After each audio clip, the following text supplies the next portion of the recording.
Should you be contributing to a 401k if you have a lot of bad debt? Let me just go in first and define what bad debt and good debt is. So good debt is defined as money owed for things that can help you build wealth or increase income over time. The things that are considered good debt would be student loans, mortgages, or business loans. So for example, if you are a nurse and you need certain equipment to be a nurse, or if you are in the trades and you need to invest in your tools, then I would also consider that to be good debt. Bad debt refers to things like credit cards or other debt that do little to improve your financial outcome. An example of bad debt would be like impulsively seeing an expensive handbag, you not being able to pay it off at month end, right? It goes on your credit card, the purse goes on the shelf,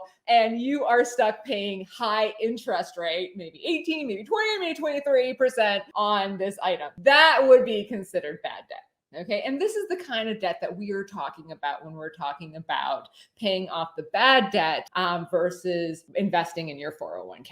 So here are some things to think about when you are considering this conundrum. So the first one would be if the interest rate is higher than a market return. Okay, investigate if that bad debt has a higher interest rate than a market return.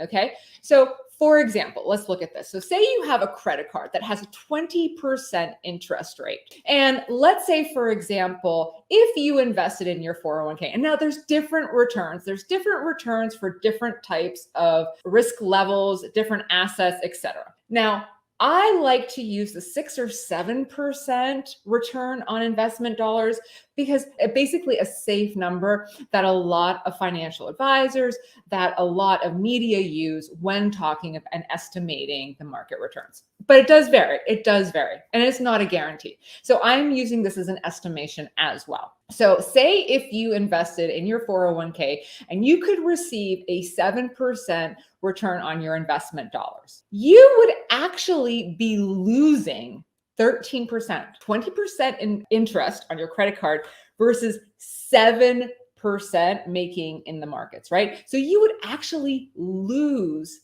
13% on the money that you are investing. So that is an equation that you can kind of keep in your mind when you are thinking about, do I invest in my 401k or do I pay down that bad debt? And what I do suggest doing is when we are looking at our bad debts and paying down bad debts, and this is also part of the workbook that I put together for anyone taking my Before Investing class.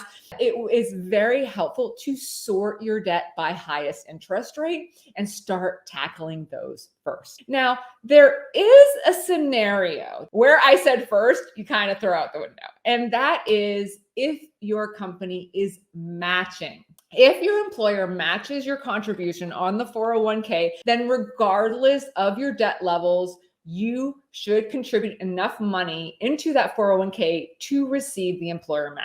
If you don't contribute, then you're throwing away free money. So that is the one exception of the rule right there. Another exception to the rule is low interest rate loans. So a lot of people refinanced over their mortgages when interest rates were low. So if you have low interest rate loans and your return in the market is higher, then it is suggested that you start putting money away in the 401k. And there's two reasons for this. Not only is the return higher, right? So therefore you're making a return on your money. That's the first one. But the second one, okay, would be that you could be cultivating your credit score. And when you are cultivating your credit score, the higher the credit score you have, the more you save in the long run. So with that said, if you have a low interest loan of whatever it is, whether it's a student loan, whether it is a mortgage, and it is lower than your return in the markets, and by doing your monthly payments on time, right, you are increasing in cultivating your credit score, then that is helping you twofold.